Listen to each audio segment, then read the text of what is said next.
પથ્થરની મૂર્તિ પડી લાડુ નો તમે પથ્થરની મૂર્તિ પડી શરણ પણ લાંબા ન કરે ભક્તરાય મારા ભગતે પહેલા તો મને લાડુના ઘા માર્યા છતાં એને સંતોષ ન વળ્યો ત્યારબાદ મને સુતી ચારીના આજ મારા ભગતે મને માર માર્યા ને અરે રાજન આટા ફાટા મે એના માર્યા એ માર ચારીના મારતા હું છું તો મને સમાખો અરે ભક્તરાજ ભક્તો માટે તો બધા ગુના માફ હોય છે તો આખરે મારા રૂપિયાની માલિકા સમાન છે ભક્તરાજ અરે ભક્તરાજ આજ પોકરણગઢના રાજા અજમલને આજને દેવામાં કોઈ વાતની કમી નથી રાખી હે રાજન આજ તમારી પોકરણગઢ નગરી આજ તમારી રાજ રૈયત રાજ રજવાડું આજ તમારું બધું મૂકી આ દ્વારકા સુધી આવવાનું કઈ કારણ તો હશે ને રાજા મારો પોકરણગઢ મેલી અને આ તમારી દ્વારકા નગરી પર આવવાનું કારણ બે વસ્તુ છે એક સ્વાર્થ અને એક પરમાર્થ હાટવું માટે હું આ ભટકા કરું છું તો આનો કઈ ઉપાય કરે અરે રાજન આ વળી એવું કે કયું તમારું સ્વાર્થ છે એવું વળી કયું તમારું પરમાર્થ છે રાજન આપ મને જણાવશો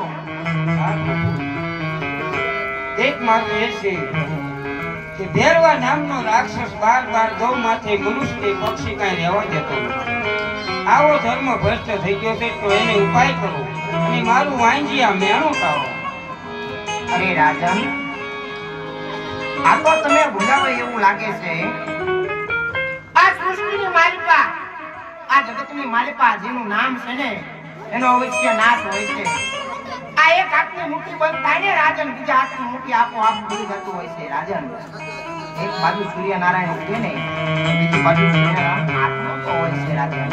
માટે ભેરવા જેટલું તમે જરાય ચિંતા ના કરશો રાજન. એનો અંત ટૂંક સમયની મારી પાસે આવી ગયો છે. આજ હું કહું ને તમે સાંભળો.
વિના સંકોચ નર અને નારી મળી 9 માસ સુધી સેવા પૂજા કરજો. અરે રાજન, જેથી કરી તમારા ઘરે પુત્રના પારણા બંધાય, તમારા વાંચ્યા મેળા.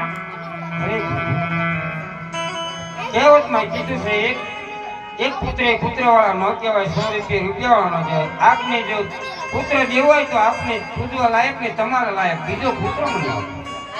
અરે રાજન, આખી સૃષ્ટિની માલિકા, આખા જગતની માલિકા, મારી જેવો બીજો પુત્ર તો હું તમને ક્યાંથી શોધી કાઢું? અરે પ્રભુ, તો તમે મારા ઘરે પધારો. અરે રાજન, તમે મારી માંગણી કરો છો કે શું? હા. અરે રાજન, તમારા ઘરે અવતાર ધારણ કરું એની મારી કોઈ ના નથી. આ દ્વારકાની માલિકા તમારે મારી હારે વચને બંધાવવું પડે રાજન. અરે પ્રભુ, હું તમારી હારે વચને બંધાવું. અરે રાજન, તમારા ઘરે અવતાર ધારણ કરું ત્યારબાદ મારી 48 વર્ષની ઉંમર થાય ને રાજન, તમારે મને હસતા મુખે વિદાય દેવી પડશે રાજન. એ પ્રભુ, હસતા મુખે હું વિદાય દઉં. રાજન, ત્યારે સમાધિ લઉં, બ્રહ્મા વિષ્ણુ મહેશ કોઈ પણ મોટો દૂત આવે ને મારી સમાધિ ખોલવાનો પછમ કરે ને રાજન, મારી સમાધિ ખોલવા દેતા નહીં, નહીતર તુરા કુળની માલિકા કૃષ્ણ કદી અવતાર ધારણ.